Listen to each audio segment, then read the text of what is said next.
Pada zaman dulu di era kerajaan Demak, hidup seorang tokoh yang cukup terkenal bernama Jaka Tingkir. Dia dilahirkan dengan nama Raden Maskarbet karena saat dia lahir, sang ayah yang bernama Ki Ageng Pengging menggelar pertunjukan wayang beber yang dalangnya Ki Ageng Tingkir. Saat pertunjukan wayang itu, terdengar suara yang tertiup angin dan jadilah sang bayi itu dinamai Maskarbet. Sepulang dari mendalang, Ki Ageng Tingkir jatuh sakit dan meninggal dunia.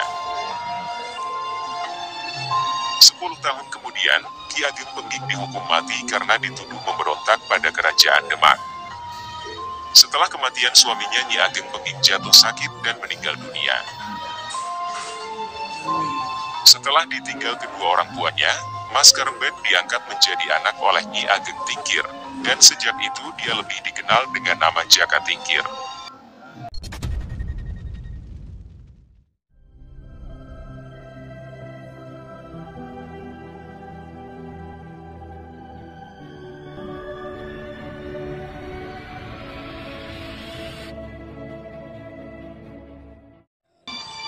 Sejak muda Jaka Tingkir gemar bertapa, berlatih bela diri, dan kesaktian. Dia tumbuh menjadi pemuda yang tangguh dan tampan. Lantas seperti apa perjalanan hidup Jaka Tingkir sampai dia berhasil mendirikan Kerajaan Pajang? Mari simak pembahasan selengkapnya. Berdasarkan buku Babat Tanah Jawa, setelah beranjak dewasa, Jaka Tingkir merantau menuju ibu kota Demak bersama teman-teman seperguruannya, yaitu Mas Manca, Mas Wila, dan Ki Wuragil. Sesampainya di Demak, dia tinggal di rumah pamannya, yaitu Kiai Ganda Mustaka, yang merupakan seorang perawat masjid Demak berpangkat Lurah Ganjur. Pada suatu hari, Jaka Tingkir melakukan sesuatu yang tanpa sengaja membuat Sultan Trenggono, Raja Demak saat itu terkesan. Saat itu dia sedang berdiri di tepian kolam yang cukup besar. Tiba-tiba sang paman berteriak pada Jaka Tingkir karena Sultan Trenggono akan lewat. Jaka Tingkir yang terlatih dengan sigap melompati kolam yang lebar itu. Tanpa sengaja Sultan Trenggono melihat sendiri kejadian itu, dan terkesan akan kemampuan Jaka Tingkir. Dia kemudian diangkat menjadi prajurit Demak berpangkat Lurah Wiratamtama.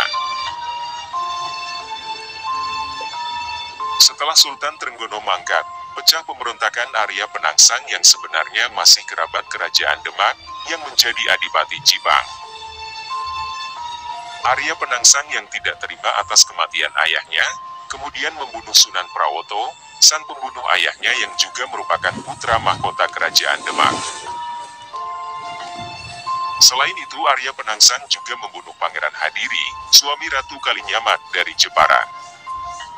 Arya Penangsang juga mengirim utusan untuk membunuh Jaka Tingkir yang waktu itu menjabat sebagai Adipati Pajan. Namun misi pembunuhan itu gagal. Tidak lama berselang, Ratu Kalinyamat yaitu adik Sunan Prawoto, mendesak Jaka Tingkir untuk menumpas pemberontakan Arya Penangsang, karena dia yang setara dengan Adipati Cibang itu. Atas desakan ini, Jaka Tingkir mengadakan sayembara bahwa barang siapa yang mampu membunuh Arya Penangsang, akan mendapatkan Tanah Pati dan Mentaok atau Mataram sebagai hadiah. Sayembara itu diikuti oleh Ki Ageng Selo, Ki Ageng Pemanahan, dan Ki Banjawi. Dalam penumpasan ini, Ki Jurumartani kakak ipar Ki Ageng Pemanahan, berhasil menyusun siasat cerdik sehingga Sutawijaya, yaitu anak Ki Ageng Pemanahan berhasil membunuh Arya Penangsang. Setelah pemberontakan itu, pusat kerajaan Demak dipindah ke Pajang dengan Jaka Tingkir sebagai rajanya. Sementara itu Demak dijadikan daerah kadipaten dengan anak Sunan Prawoto yang menjadi adipatinya. Dalam kepemimpinannya sebagai raja, Jaka Tingkir mengangkat rekan-rekan seperjuangannya dalam struktur pemerintahan.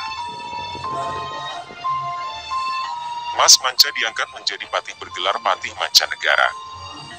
Sementara Mas Wila dan Ki Wuragil dijadikan menteri berpangkat Ngabehi.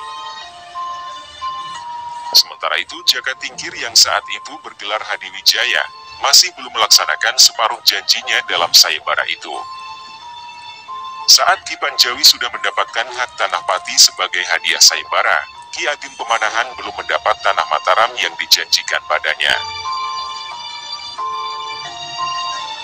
Rupanya saat itu Jaka Tingkir cemas mendengar ramalan Sunan Praben, bahwa di Mataram kelak akan lahir sebuah kerajaan yang mampu mengalahkan kebesaran kerajaan Pajang. Namun Sunan Kalijaga meminta Jaka Tingkir untuk segera menepati janjinya untuk menyerahkan tanah Mataram. Waktu itu tanah Mataram sendiri merupakan bekas peradaban kerajaan Mataram kuno yang sudah tertutup hutan bernama Alas Mentau. Setelah menerima hadiah dari Jaka Tingkir, Ki Ageng Pemanahan sekeluarga, termasuk Ki Juru Mertani, membabat hutan itu dan mendirikan desa Mataram.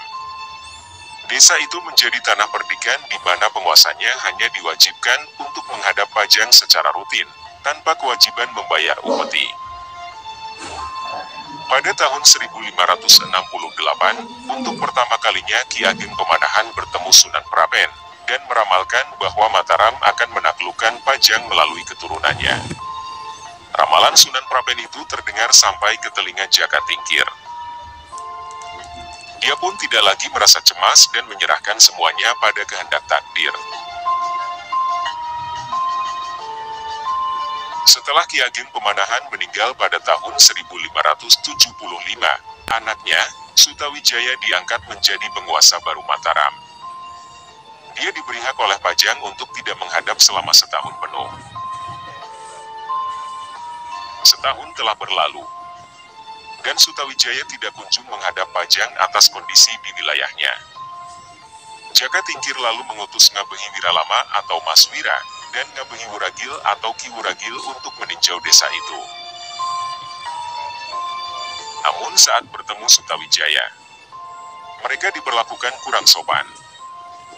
Namun kedua pejabat senior itu menyampaikan laporan secara halus pada Jaka Tingkir. Tahun demi tahun berlalu, Jaka Tingkir kembali mengirim utusan ke Mataram. Saat itu yang berangkat adalah Pangeran Benowo yaitu putra mahkota. Arya Pamalat yaitu menantunya Jaka Tingkir yang menjadi Adipati Tuban, serta Patih Mancanegara atau Mas Manca. Pada saat itu Mataram telah maju pesat. Sutawijaya menjamu tamu dari Pajang itu dengan pesta besar. Di tengah pesta itu putra sulung Sutawijaya yang bernama Raden Rangga membunuh seorang prajurit Tuban. Arya Pamalat kemudian melaporkan keburukan Sutawijaya dan keluarganya. Seiring waktu, konflik antara Pajang dengan Mataram terus memanas. Kemudian perang antara Pajang dan Mataram tidak terhindarkan. Dan pasukan Pajang yang jumlahnya lebih banyak harus menderita kekalahan. Jaka Tingkir semakin tergoncang saat mendengar Gunung Merapi tiba-tiba meletus dan laharnya ikut menerjang pasukan Pajang.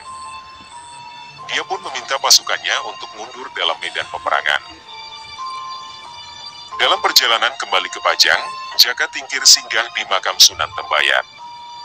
Setelah melanjutkan perjalanan, dia jatuh dari gajah tunggangannya sehingga dia harus diusung dengan tandu hingga tiba di Pajang. Sesampainya di Pajang sakitnya bertambah parah. Saat itu pula dia berwasiat agar anak-anak dan menantunya jangan ada yang membenci Sutawijaya. Karena perang antara Pajang dan Mataram ia yakini sebagai takdir.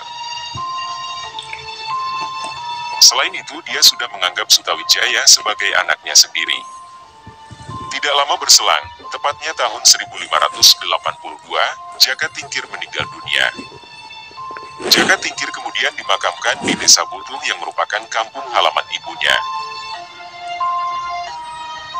Begitulah pembahasan kali ini yang semoga dari kisah pembahasan kali ini, kalian bisa mengambil hal yang positif.